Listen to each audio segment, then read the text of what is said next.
I am unbelievably thrilled to invite up to the stage two legends. Svengoolie, everybody. And the great, legendary Bob Briggs.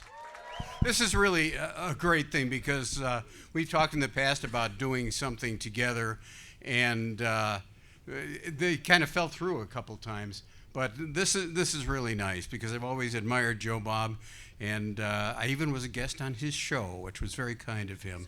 So how many saw that episode? Yeah.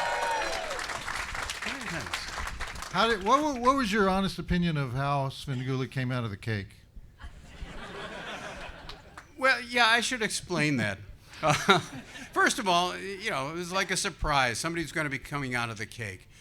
Now, you've got Darcy there, and you're going to have me coming out of the cake.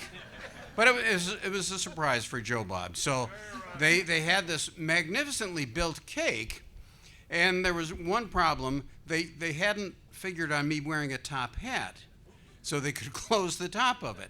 So it was like, well, you can just kind of bend down a little bit. Now, I'm an old man. Let's face it. My knees don't work perfectly. And I'm trying to hunch down, and we couldn't do it. And the guys on his crew, just like that, they shifted things around, put things under it, and in like 10 minutes or so, it was fixed. My knees were not, but it was cool, and it worked out. It was a lot of fun. That was a great show. I had so much fun there. We were honored to have you on this show. No. Yeah.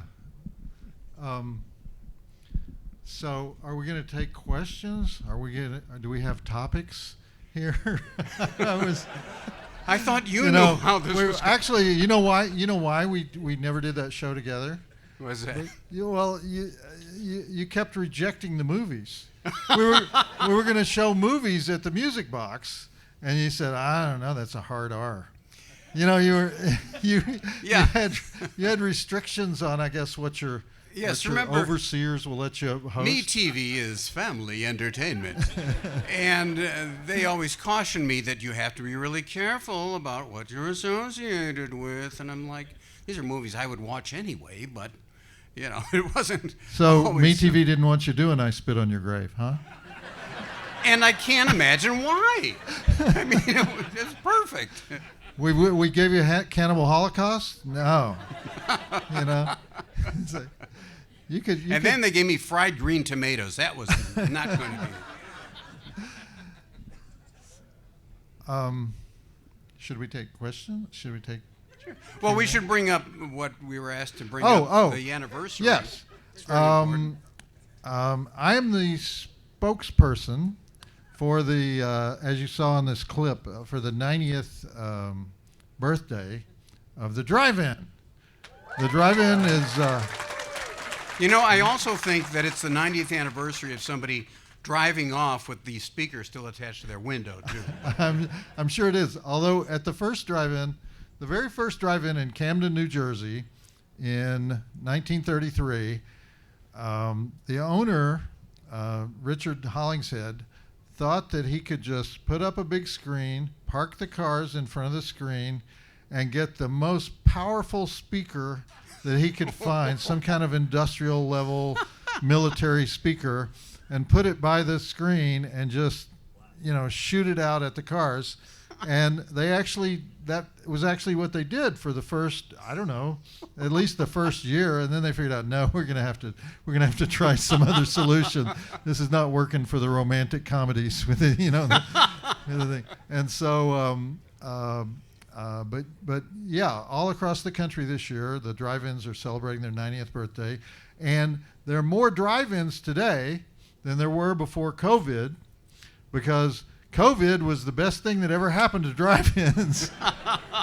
Because when COVID happened, indoor theaters all closed. And so there were several weeks when the only box office, the only first-run box office in the country was at drive-ins. And you could say that drive-ins saved the movie industry, because there was actually no interruption of first-run releases, because the drive-ins were there. And the very worst week of COVID, there was only one theater in the country showing first-run movies, and that was the Ocala Drive-In in Ocala, Florida. and so Wow. the total box office gross for the entire country was $17,000. For the entire country. For the entire Oh, country, man. yes. It's unreal. And we were talking about the fact that horror movies and drive-ins kind of meshed together. The popularity of a lot of the horror movies started at the drive-ins. And especially, the teenage crowd would come in for those. You'd get to see all the American International movies and the Roger Corman stuff, and it was great. And we were talking about the different directors who got their breaks in drive-in movies. Yeah, and the big studios hated horror.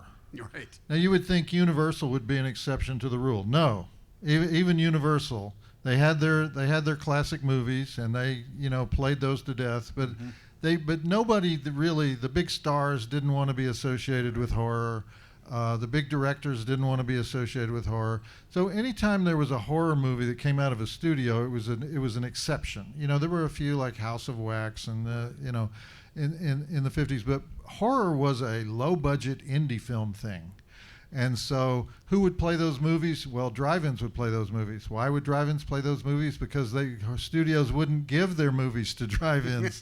They wouldn't give their A movies to drive-ins. And so great entrepreneurs like Sam Arkoff and Roger Corman and others figured out that a steady diet of horror films, what they used to call juvenile delinquent films. Right, yes. And rock and roll films in the 50s would create an audience at drive-ins. And that's how drive-ins got their sort of tawdry reputation for being the place you go to watch movies that your mother doesn't want you to see. Or also, there were other tawdry things that happened at drive-ins, but it had nothing to do with the movie at the time. Right. So, and we celebrate that today by having sex at the drive-in. Not us personally, but you understand what I'm saying. I mean, we're talking about, great directors got their start with those drive-in movies. Francis Ford Coppola with Dementia 13, so many other great directors. Peter Bogdanovich, Sure. Targets. Right, with Boris Karloff. With one of Boris Karloff's last performances, Yeah. and Roger Corman with Attack of the Crab Monsters, and I forget what the very first one was, the haunted creature from the ocean floor or something like that. And all the William Castle stuff, which not only played in drive-ins but also in theaters, so they could get in all his wacky sort of gimmicks that he would pull off. So the popularity of horror movies really, blossomed then in the 50s at drive-in movies. Yeah, of course. I look at, there was a big change in 1968 when Night of the Living Dead came out, and suddenly you had it was kind of a hippie movie because it had the down ending, Right, yeah. and the down ending became a staple of horror. Yeah. They used to resolve in an optimistic way at the even in horror films. Sure, with a couple walking off into the sun, Right. sunrise there. Night of the Living Dead changes all that. Everybody dies. And that became, then you have the Texas Chainsaw Massacre, and you have Halloween, you have other kind of really, negative.